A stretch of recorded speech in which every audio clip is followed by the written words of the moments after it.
Welcome to another episode of Dinner Starts Here. This time, well, as you can see, we're in a greenhouse. We are in Adrian and Jody's greenhouse. Thanks for having me. Of course. Now, first of all, as I can see in the camera, I have the very fine attire for quality control. You're growing little plants. I'm wearing this to protect those little plants. That's right. Biosecurity. We don't want you bringing in any outside dirt or bugs. No dirt. I wash my hands. We're good. Perfect. So now you've got, plants all over. We'll go for a tour in a minute.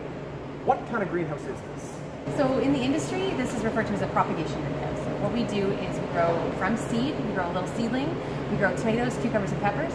They're all custom grown for our customers. Our customers are all other greenhouses who grow the vegetables. We would custom grow their plant, deliver it on the specified date. They take it and then grow your tomatoes, cucumbers, and peppers that you would get in a grocery store. Now, you two are fairly young farmers. This is a fairly new business for you too. Why greenhouses? And for us, we both grew up on farms. Greenhouse is a little bit different than your traditional farm, and obviously, as you'll see as we tour, it's a very large-scale operation. And for us, even though it's large-scale, to us it still is our family farm. We live on site with our young family. We have approximately 100 staff that work here, more or less depending on the season. But we like to consider them as farmers as well. They don't own the farm, but they're here working with us every day. They're integral to our company, and to us, they're farmers too. And this really is what I consider to be a new age of family farming. That's cool. Well, then let's see the family business. We'll start with planting cucumber seeds, will we? Sure. Yep, that sounds great. Cool. So this is our Rockwool block line, and this line here we use. I guess you can show that there. So this is Rockwool. So it's volcanic rock and superheated, and then spun into this Rockwool, and then cut into blocks. And so that's what we grow all of our plants in. And so this is a line that does a lot of different things. So the first one you can see here, it's de-stacking them off of the pallet and putting them onto the conveyor here. You can see that dropping the blocks onto the belt there. So as it goes along, then the blocks automatically get watered here. The first unit here it lines them all up. They have a tendency to float a little bit as they're getting watered. So this next one here lines them all up so they're straight. You can kind of see through there, lining them all up. Then the next part here, they're getting a cucumber seed. So this is a vacuum seeder there. So it's a vacuum is picking up the seeds and dropping them on the belt. And then Nancy there's just seeing if there's a double or if there's one missing. She's fixing them and lining them up. And then they drop through these tubes and go right into the block. So you see them falling in there now. So these are cucumber seeds. Then they travel along the belt. If we're doing peppers or tomatoes, then we transplant them by hand on this part of the belt. So then they get vermiculite, which covers them up, holds the moisture in. They get what? Sorry? It's vermiculite. What's it? And it's something that comes out of a mine. It's a material that's it's mined, and it's again very consistent, and it's just for holding the moisture in. Okay. So yeah. Then as we move along here, then each block gets a stick in it. And so you'll see it a little bit later on, but when we're shipping the plants out, they need a stick and a clip so that they don't fall over as we're shipping. So this machine here puts a stick in, and then the plant will grow up beside it, and then it's ready to go. So cool. You can see from this side here, you might get a better shot at it there. So. And then he comes with this machine here, and then he'll pick them up off of this line and put them onto the floor, and then that's where they'll grow on the floor. So.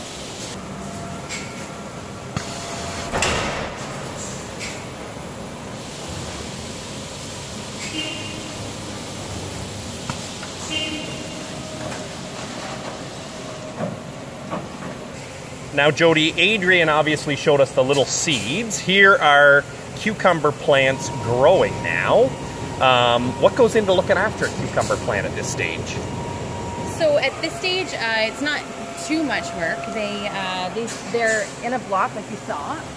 Up here, and the spacing machines drop them off, so they're sitting on the floor like this.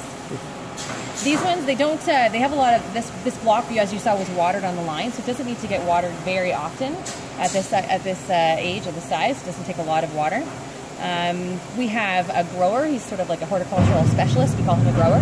And he will walk through and make sure that the plant health is good. He'll look at the germination rates. It's really important for us to know how many of those seeds germinated. Our customer has a certain amount of plants that they require to have, so if we have a problem with the germination rate, we need to know that right away, so that at the end, when these are ready to be shipped, we know there's enough for our customer to have. After they get a little bit bigger than this, though, as you see, they're pretty close together, they need more space to grow. So what we'll do after this, that spacing machine that you saw put them on the floor here, or that you saw take them off the line, brought them here, it's going to come back, pick them back up, place them on another area of the greenhouse where they're spaced further apart, so they'll have more space to grow. So they can, because cucumber plants, they get fairly large, fairly fast. That's right. Yes. So how long did it take for the seed to get to this age? This one's about 10 days old. Oh, yeah. They come fast. They do come fast, and we'll keep them in the greenhouse for anywhere between 18 to 25 days, I believe. Now, Adrian, these are pretty little tomato plants. What do you do to look after a tomato plant? Well, a tomato plant's kind of an interesting one for us because it's one of the only ones that we do grafted, or it is mostly the only one we do grafted. Grafting. So what is it then? So grafting, the grafting process, well, maybe I'll start with the reason why we do grafting process. So with the tomato, a lot of times they'll find a variety that has really good taste or color or things like that the consumer's looking for, but a lot of times those varieties don't have a strong root system. So the greenhouse grower will grow that crop for about 11 months, and so to get that type of length out of a crop, they need a really strong root system. So with the grafting process, we actually grow a separate variety that has a really strong root system, and you can see here that there's a little mark there. So we actually take a razor blade and we slice both of them and then graft them together, and it's held together with that little clip. And then once they're healed, then they'll grow together into a really strong tomato plant with a really good root system, and also with the type of flavor and color and size and things like that the consumer wants in a tomato. So you're taking two different tomato plants that have different properties. Basically, the bottom part is the good roots. Yep. The top part is the good fruit. Yep. You're putting them together so that you got the best of both worlds. That's right. Yep. That's pretty incredible. So now, do you have to do that individually, take the razor blade and put them together, graft them? Each one by hand, yeah. Now, Adrian, one of the plants that you look after as well is peppers, what you've got in your hand. That's right, yep. How do you grow a pepper then here? Once they're on the floor like this, we irrigate with a flood floor. So the water actually, the entire concrete floor here will flood, and it'll come up to about 1 inch on this block, and the water will wick up. And so the plant gets all of its water from below, so it's never wet on top. We also have the grow lights in here, which you've probably noticed, and so it's about 85 micromoles of light, so that's a fancy light intensity term. But at the end of the day, what it means is when we've got a dark, rainy day like we have today, we're adding additional light to replace that sunlight that we're not getting. So basically, it is a cloudy, crappy, rainy day today. Yep. You're making sun for these plants to keep growing. Then is what you're doing. That's right. Yep. And if the sun comes out, so hopefully we're lucky and the sun will come out today, then the computer system will recognize, hey, the sun's out a certain intensity, and then it shuts the lights off. So we really hope for that, because we don't like paying the power bill on these lights. And I believe that, like, if you're heating the greenhouse, if you're lighting the greenhouse, one of your big bills must be energy then. Yeah, energy is definitely a huge cost for us. It's one of our biggest costs, and so that's why it's important to manage it and to have those things like the computer system that's turning it off accordingly and making sure that you're not wasting anything. One of the things that I've noticed, Adrian, here on this plant is a little insect, and I've seen them around on a few of the spots we've been. Are insects good or bad in a greenhouse? Well, so it can be either. There's some that are good, some that are bad, and some that are sort of neither. So that one you're zoomed in on there is just a shore fly, and they're not really a problem for anything. They're just sort of there. They're not a big issue, but we can have issues with different bugs flying in, especially in the summertime when things are really active outside. So, for example, thrips is a bug that we get from outside. That can be a problem. And so you'll see on these plants here, there's a little sachet, if you can zoom in on it there. And so what's inside of that sachet is there's bran, a bran mite, and a Swirsky.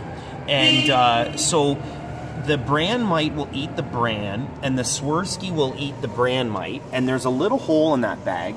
And then the Swirsky, as the bran mite starts to all get eaten up in the bag, they'll slow release out of that bag over about 6 weeks. And so it's providing protection once it gets out, because those Swirsky will eat the eggs of a thrip. So if we get a thrip, which is a bad bug from outside, it comes in, it starts laying its eggs, then the Swirskys will eat the eggs of the thrips so that the population can increase. And so we really try and do 100% with biocontrol like this, because if you ended up going with a pesticide system, then if a bug flies in, you would spray that day, it would kill it, and then 2 days later you'd have the same issue again and again and again, and you'd find you were doing a lot of spraying, and it's not really very effective. So by doing it with a natural method like this, it's a lot more effective, and ultimately I think the consumers like to know too that the farmers are trying to use the least amount of pesticides that they can. Now our final stop at the end of the greenhouse is a pretty colorful stop, because you guys also grow lettuce. Tell me about growing lettuce. How do you do it? Yep. We do. So we grow a little bit of lettuce actually to fill our floor space in the off season. We're very busy through the winter, and we have a bit of a slow period through the spring, and a little bit more in the summer and in the fall as well. So we've started growing a lettuce product to fill that empty space. Obviously it's a greenhouse vegetable. It's a very it's a clean product. We like that. We don't like to bring in outside products to fill empty space that will bring in pests and disease that might affect the propagation, the seedlings that we have for our customers. So lettuce is it's a very clean crop. That's why we like it. So we grow, we kind of market it as a living lettuce. So it grows, and then we cut it off just at the root, and we sell it like this. It's got its root system attached a little bit here, and it gets sold this way.